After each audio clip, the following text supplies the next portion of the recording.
আসিফ মাহমুদ তার বক্তব্য ও কথাবার্তায় লাগাম টেনে ধরে প্রতিহিংসামূলক পদক্ষেপের চিন্তা ভুলক্রমে করবে না, এটি একটা সতর্কবাণী হিসাবে আমি দিচ্ছি। পুনরায় আন্দোলন শুরু হলে তার নগর ভবনের গণ্ডি পেরিয়ে রাজপথে গড়াবে। ওয়ালটন আবারও মিলিনিয়ার অফারে ওয়ালটন ফ্রিজ কিনে আপনিও হয়ে যেতে পারেন মিলিয়নিয়ার।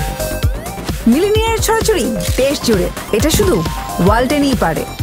গতকাল হামলার পরিকল্পনা ও বাস্তবায়ন করা হয়েছে স্থানীয় সরকার উপদেষ্টার ঘনিষ্ঠ হিসেবে সুপরিচিত কিছু দুর্নীতিবাজ কর্মকর্তাদের নেতৃত্বে। এরা কেউ কেউ নিজেদেরকে বিএনপি ঘরানার পরিচয় দিলেও তারা দলের কোনো পদে নেই। উপরন্তু তারা আওয়ামী ফ্যাসিস্ট আমলের মেয়রদের ঘনিষ্ঠ সহযোগী হিসাবে দুর্নীতি লুটপাট করেছে।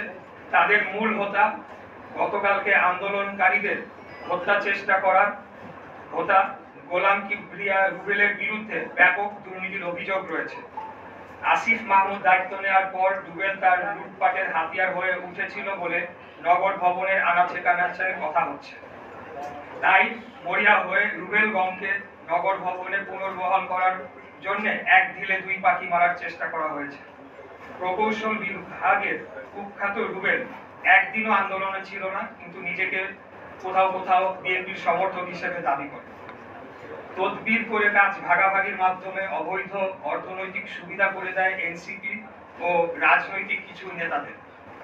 শুরু থেকেই আন্দোলনকারীদের বিরোধিতা সে করেছে এবং গোপন সূত্রে জেনেছি আন্দোলনের এক পর্যায়ে কৃত্রিম গোলযোগ সৃষ্টি করে সেই ডামাডোলের মধ্যে বাংলাদেশের সরকার কর্তৃক ঘোষিত এক শীর্ষ সন্ত্রাসীর মাধ্যমে আমাকে সহ আন্দোলনকারীদের কয়েকজনকে হত্যা পরিকল্পনা করেছিল বা চেষ্টায় ছিল।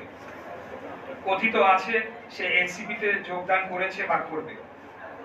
আসিফ মাহমুদ তার বক্তব্য ও কথাবার্তায় লাগাম টেনে ধরে বর্তমানে যে কিছুটা স্থিতিশীল অবস্থা রয়েছে তা বিনষ্ট করবে না বলে আমি আশা রাখ করছি এবং কোনো ক্রমে কারো প্ররোচনায় বা নিজ সিদ্ধান্তে আন্দোলনে অংশগ্রহণকারী কর্মকর্তা ও কর্মচারীদের বিষয়ে প্রতিহিংসামূলক পদক্ষেপের চিন্তা ভুলক্রমে করবে না, এটি একটা সতর্কবাণী হিসাবে আমি দিচ্ছি।